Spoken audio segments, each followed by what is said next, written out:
Quem diria, hein? O homem que transformou e-mail em instrumento jurídico internacional está revoltadinho porque estão usando a arma dele contra ele mesmo. O absurdo! Senhoras, senhores, Catarina aqui. Este vídeo é uma colaboração dos canais Iluminando a Escuridão e Visão Libertária, sua fonte de informações descentralizadas e distribuídas. Ajude a propagar as ideias de liberdade. Deixe o seu like e compartilhe com seus amigos. Um artigo seu pode virar vídeo aqui também, sabia? Alexandre de Moraes finalmente conseguiu um feito histórico: unir libertários, conservadores, juristas, jornalistas independentes e até parte da imprensa internacional em uma mesma reação de espanto. O motivo?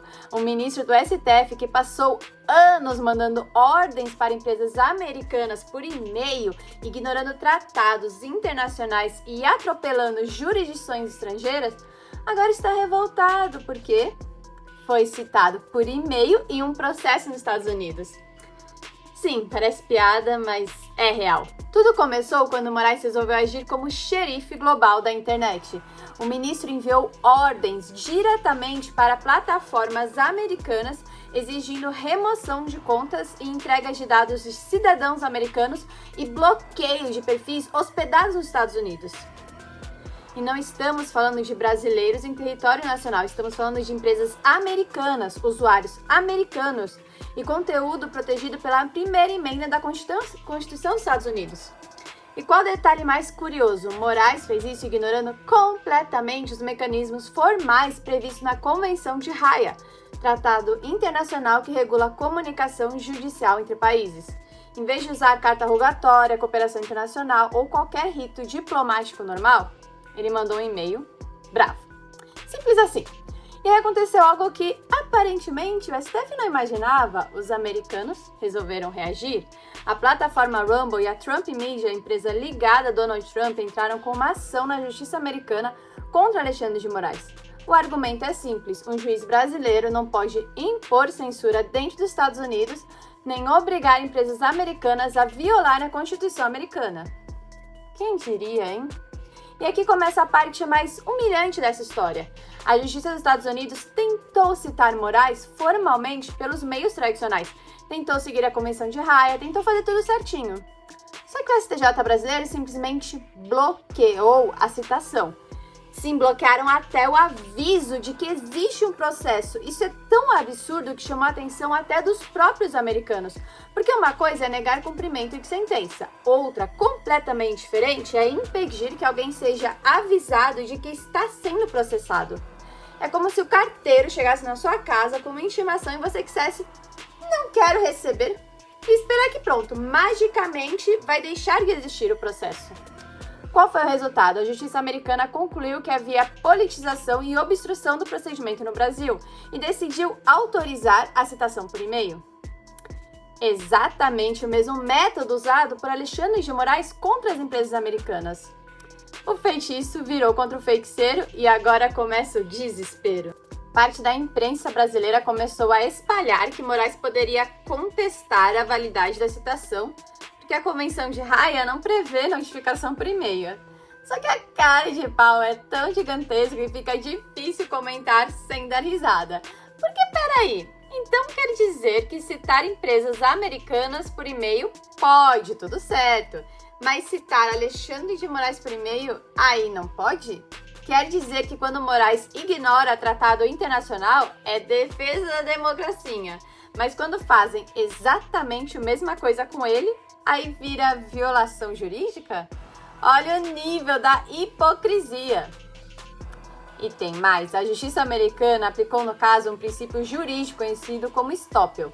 Em resumo, se você usa determinado procedimento contra os outros e considera aquilo válido, não pode depois reclamar quando o mesmo procedimento é usado contra você. Ou seja, Moraes basicamente ensinou para os americanos que citação por e-mail funciona. E agora isso voltou igual um bumerangue jurídico na testa dele. Só que a situação para ele piora. Se Moraes tentar contestar a citação, ele automaticamente reconhece que tomou conhecimento do processo. Traduzindo, ao entrar no caso para reclamar da citação, ele aceita a própria citação. É maravilhoso, é quase um paradoxo jurídico. Para provar que eu não fui citado, preciso admitir oficialmente que fui citada. Se ele não responder, pode ser julgado à revelia nos Estados Unidos. E julgamento à revelia nunca é uma boa ideia, porque só um lado apresenta argumentos. A chance de derrota explode. Ai, mas os Estados Unidos não podem prender Moraes no Brasil. Sim, mas o problema não é esse. O problema é o desgaste internacional gigantesco que isso causa ao STF e à justiça brasileira em ano de eleição. Porque começa a ficar impossível sustentar a narrativa de que Alexandre de Moraes está apenas defendendo a democracia. Quando tribunais estrangeiros começam a enxergar o abuso, censura e perseguição política. E não foi só isso que aconteceu recentemente. A Espanha já negou extradições relacionadas ao processo de 8 de janeiro. A Itália agora criou dificuldades no processo da Carla Zambelli. Os Estados Unidos estão basicamente dizendo: olha, tem coisa errada acontecendo aí. A pergunta começa a ficar inevitável. Todo o planeta está errado ou temos no Brasil um ministro com síndrome de ditador? Até porque o próprio mérito da ação é explosivo. Além disso, esse caso cria um precedente perigoso para o STF. Até agora, muita gente tratava os abusos de Alexandre de Moraes como uma questão interna do Brasil. Só que no momento em que as decisões começam a atingir empresas e cidadãos americanos, o problema vira um conflito internacional. E isso muda tudo, porque dentro do Brasil, esse sistema ainda consegue intimidar jornalistas, opositores e plataformas. Mas tentar fazer isso em território estrangeiro é outra história. E aparentemente o mundo começou a perceber que o xerife da democracia brasileiro talvez esteja agindo muito mais como um burocrata autoritário do que como um defensor das liberdades. A Rumble e a Trump Media querem indenização pelos prejuízos causados pelas decisões do ministro. E não é pouca coisa, o bloqueio da Rumble no Brasil afetou a operação, audiência e receita da empresa. Eles alegam que tudo isso ocorreu com base em ordens ilegais e extraterritoriais. E aí o negócio fica perigoso para Moraes. Enquanto isso, aqui no Brasil, a velha imprensa tupiniquim tenta vender a história como se tudo fosse apenas mais um ataque da extrema-direita. Claro, porque agora qualquer crítica internacional virou golpismo. Se a justiça italiana discorda do STF, fascista, se empresa americana reage, ataque à democracia. Se tribunal americano questiona a censura, aí é extremismo. Daqui a pouco vão dizer que a Convenção de Haia foi criada pelo Bolsonaro.